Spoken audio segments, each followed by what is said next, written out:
కుత్బుల్లాపూర్ నియోజకవర్గంలో డ్రైనేజీ సమస్య, వాటర్ సమస్యలు మరియు ప్రభుత్వ స్థలాలు కాపాడుకోవడానికి చిత్తశుద్ధితో పనిచేస్తామని కుత్బుల్లాపూర్ కాంగ్రెస్ పార్టీ అభ్యర్థి కొలన్ హనుమంత్ రెడ్డి తెలిపారు.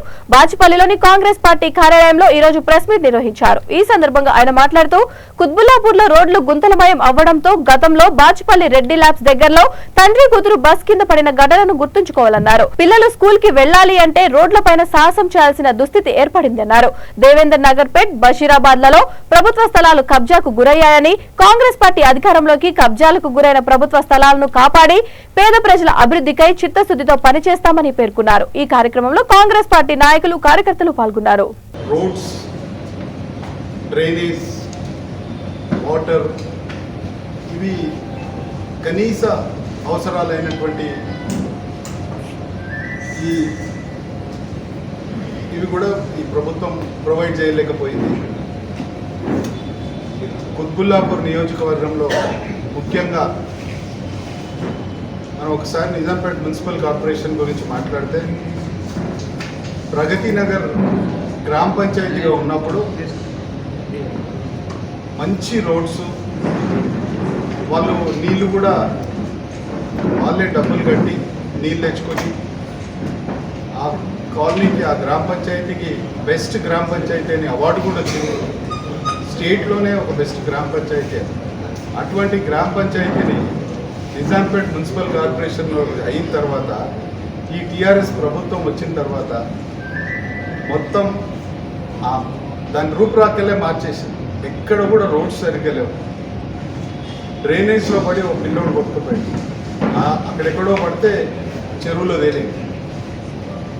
ఇక్కడ రెడ్డి ల్యాబ్స్ దగ్గర నుంచి గండిమైసమ్మ పోయే దారిలో ఒక తండ్రి కూతురు స్కూల్కి వెళ్తుంటే ఆ ప్యాథల్స్లో పడి కూతురు అడ్డుపడింది, తండ్రికి పడ్డాడు. వెనకాల నుంచి ఇంకో బస్సు వచ్చి ఆ అమ్మాయి మీద నుంచి పోయి అమ్మాయి దుర్మరణం పాలైంది. అతను కూడా బాగా దెబ్బలు తగ్గింది. ఆ సందర్భంలో అందరం పోయి కూడా పెద్ద ఎత్తున ఆందోళన చేసింది. ఇది ఎన్ని రోజులు అని చెప్పినాం, ఎక్కడ కూడా పట్టించుకోరు. ఏది చెప్పినా ఒక ట్యాక్స్ కలెక్షన్ మీద మాత్రమే దృష్టి పెట్టారు తప్ప ఇట్లాంటి రోడ్స్ కానీ డ్రైనేజ్ సిస్టమ్ను అప్పుడెప్పుడో గ్రామ పంచాయతీలో ఉన్న డ్రైనేజ్ సిస్టమ్ ఇంకా కూడా ఉంది.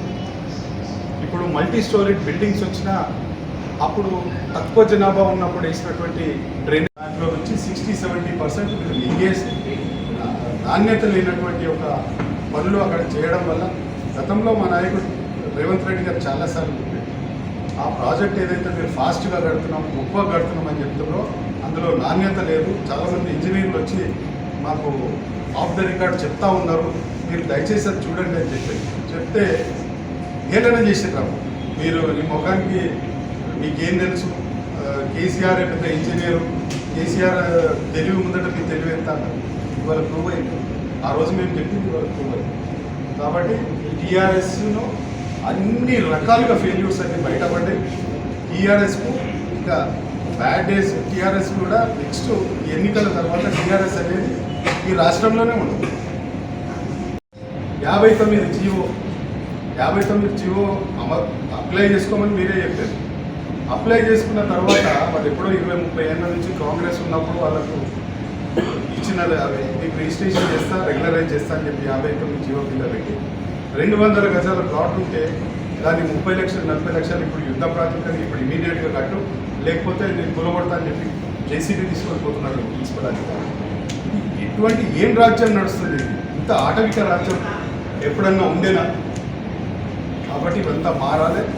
ఈ కేసీఆర్ నాయకత్వంలో, ఈ నియంత్రణ నాయకత్వంలో కనుక మళ్ళొకసారి వస్తే సామాన్యుడు బతికే పరిస్థితి లేదని జనాలు చెప్తా ఉన్నారు. మళ్ళా టీఆర్ఎస్ వస్తే మాత్రం మేము బతికే పరిస్థితి లేదు, మా ఇల్లు కూడా గుంజుకుంటారేమో, లేదు అంత దౌర్జన్యం ఉన్నదని చెప్పి చెప్తారు.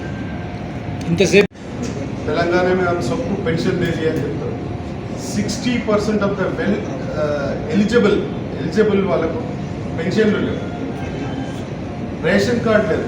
ఉన్న రేషన్ కార్డు కొందరికి ఉంది, రేషన్ కార్డు దాని మీద ఒక బియ్యం మాత్రమే ఇస్తుంది.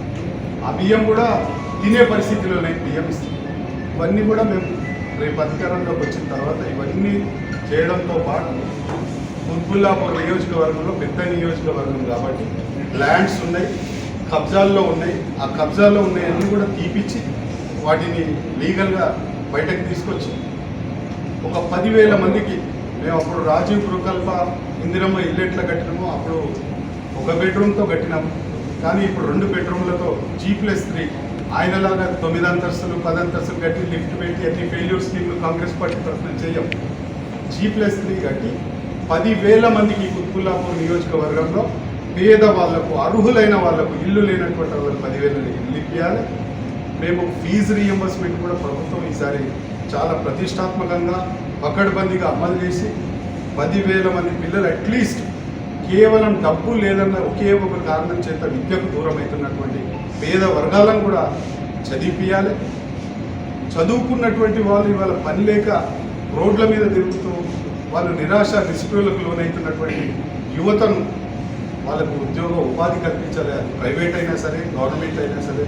ఇవాళ మేము కాంగ్రెస్ వచ్చిన తర్వాత మొదటి సంవత్సరంలో 2 లక్షల ఉద్యోగాలు ఇస్తామని కూడా మా నాయకత్వం చెప్పింది. కాబట్టి ఆ రకంగా ప్రభుత్వంలో కానీ ప్రైవేట్లో కానీ ఇక్కడ మా దగ్గర చాలా పరిశ్రమలు ఉన్నాయి, ఎన్నో ఉన్నాయి.